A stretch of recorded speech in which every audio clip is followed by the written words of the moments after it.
Hello friends, a very warm welcome to my channel. In today's video, we are going to analyze a technology company in the auto space, which is Sona Comstar.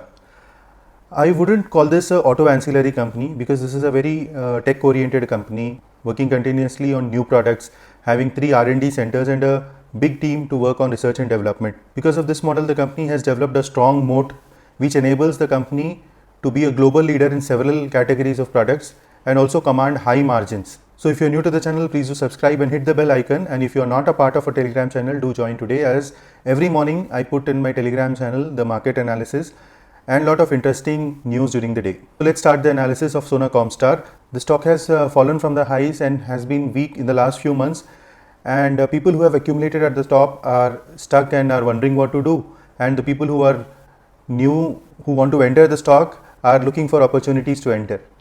So all these doubts will clarify in today's video. This will be a flow of our presentation. We'll start by understanding the business model of the company in brief. We'll look at the chart in the last couple of years. We'll see the financial performance of the company, the main parameters. We'll discuss the reasons for the fall in the stock price. What is the outlook of the management going forward? We'll look at the valuations, historical and present valuations. We'll understand the risks of the company, and we'll discuss what can be done with the stock going forward. Sona Comstar is an automotive technology company. It's not just an auto ancillary company. See, there are several auto ancillary companies in India who develop products or who manufacture products like contract manufacturers based on the specifications given by the OEMs. But there are very few companies who develop the products, design the products, work on new technologies, come with different prototypes. So this is one such company which can do all this. So the company's main product categories are mainly into assembly gears, conventional and micro hybrid motors, BSG systems, and now the company is aggressively venturing into the EV space, and the chunk of revenue from the EV sector is increasing day by day in the overall revenue of the company. The company has global leadership in lot of products, and among few which we can discuss are, it's among the top 10 players in the global differential bevel gear suppliers. It's among the top 10 in the global starter motor suppliers for passenger vehicles. Only 26% of the company's revenue is from India, and rest of the revenue is from abroad. Out of that, US and Europe are the main markets for the company. There are 3 R&D centers for the company where there is continuous innovation and new products being developed. In the recent year, in FY23 also, the company has launched 3 totally new products. To understand the products with the help of a diagram, it would be more clear, because you will also understand where the product belongs to or gets fitted in the automobile. So these are some of the products in the passenger vehicles category which the company manufactures, the differential bevel gears, assembly and others. Here are some products in the commercial vehicle segments, like in tractors, the company manufactures the starter motors, spiral bevel gears. Then in commercial vehicles like trucks, these are the products which the company manufactures. So now you've got a broad idea about the business of the company, and let's move forward to the chart. The stock listed at somewhere around 300 during its IPO and shot up to almost 800 plus during its first rally.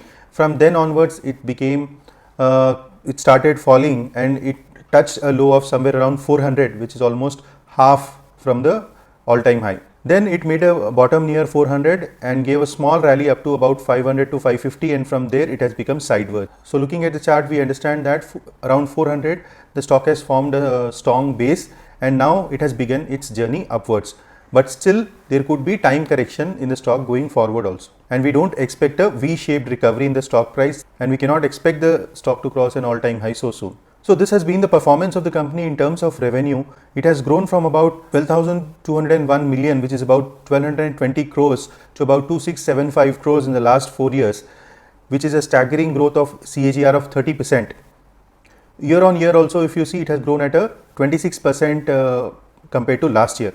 And this has happened when the light vehicle sales volume has been stagnant in the last 4 years. So this means the company is gaining market share, and the company is developing new products, launching new products which increase the ticket size, or it increases the total value of the components in a particular vehicle. So even if the total volume remains the same, the amount of parts which Sona Comstar is supplying, that value is increasing every year, and the company is gaining market share, which has increased its revenue multi-fold in the last 4 years. When we look at the EBITDA also, it has shown a steady increase from about 200 crores in FY19 to almost 675 crores in FY23.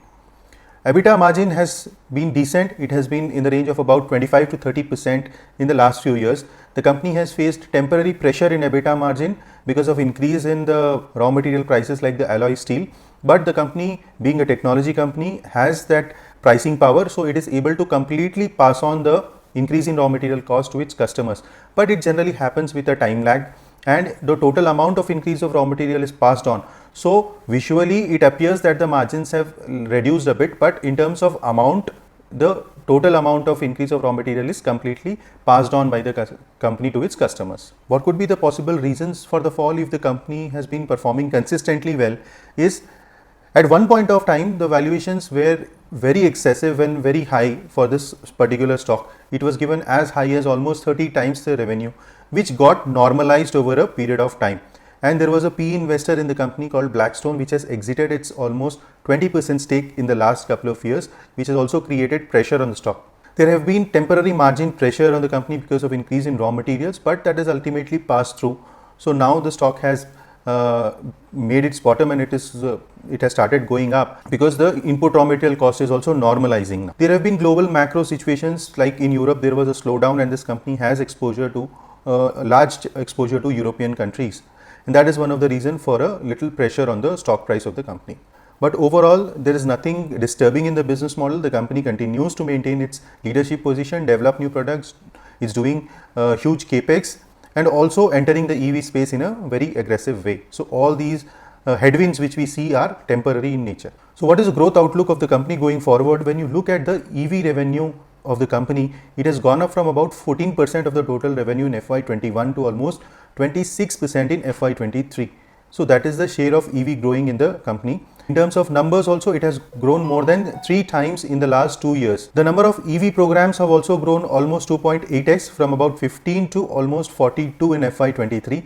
So this shows that the company is aggressively focusing on the EV segment. Now this diagram will help you understand how the revenue potential, how the value of the components supplied in a particular single vehicle increases over a period of time as the company keeps innovating new products.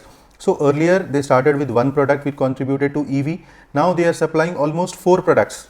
So that is how, as the number of components which they supply go on increasing, the value per vehicle which the company is supplying increases, and the EV revenue of the company goes on increase. When you look at the order book of the company, it was about 186 billion rupees in FY22, which has gone up to almost 215 billion rupees at the end of FY23. In the last 1 year, they have added almost 80 billion rupees as a new order book to the contract. Out of this entire share, almost 166 billion rupees is from the EV segment, and only 49 billion rupees is from the other categories. So this shows that going forward, the major revenue for this company is coming from the EV segment, and that is why this particular company would be a good choice to play the EV theme in India. Now when you look at the valuations, at one point of time, the stock was getting almost 30x times the revenue multiple, which has got normalized over a period of time and has bottomed out near 10x now. So more or less, if the current performance of the company continues, and the company continues to grow at about 20-25% every year, and the margins remain intact in the range of 25 to 30% at EBITDA level, then these valuations can maintain and the stock price eventually will recover going forward. What could be the risks in the company when you are investing? There is customer concentration, which is generally common in the auto industry, as there are limited OEMs, and selected OEMs contribute higher revenue to each company. There could be technology risk, because if they don't keep upgrading their technologies, don't keep launching new products, then the revenue of the company may be at risk. Up till now, the company has mainly focused on the passenger vehicle segment, so that contributes a major chunk of revenue for the company. And in terms of valuations, these 10x times the revenue will be maintained only if the growth rate and the margins are intact. Otherwise, this can further deteriorate in terms of valuation. Looking at the global macro scenario, especially in Europe, this slowdown may continue for a year or two. And if such a situation occurs, then there could be side pressure on the growth of the company. Now, what should you do as an investor if you're already invested in the company, or if you want to enter afresh? If you're already invested, the stock has formed a base at somewhere around 400, and in a staggered manner near the base of 400 to 450, as in when you get, you can slowly average your positions in case you are in loss, or if you are already in profit, then you can continue to hold as the performance of the company is intact. For people who want to enter afresh, the stock is looking bottomed out on the charts, but stock may remain in a time correction for a few quarters going forward in spite of the good performance by the company. So if you want to invest in the company, you should invest in a staggered manner, and as and when the growth continues, eventually depending on the 20 to 25% growth which the company delivers, the stock price may also show a similar rise. Please note that this is not any stock recommendation. This is only discussed for educational purposes, and you should do your own due diligence before investing in the company. So that's about Sona Comstar. I hope you like the analysis. If you like it, hit the like button and subscribe to the channel. If you want me to make videos on your favorite stocks, don't forget to mention the name of the stock in the comment section. Do join our Telegram channel. Thank you for watching and have a wonderful day.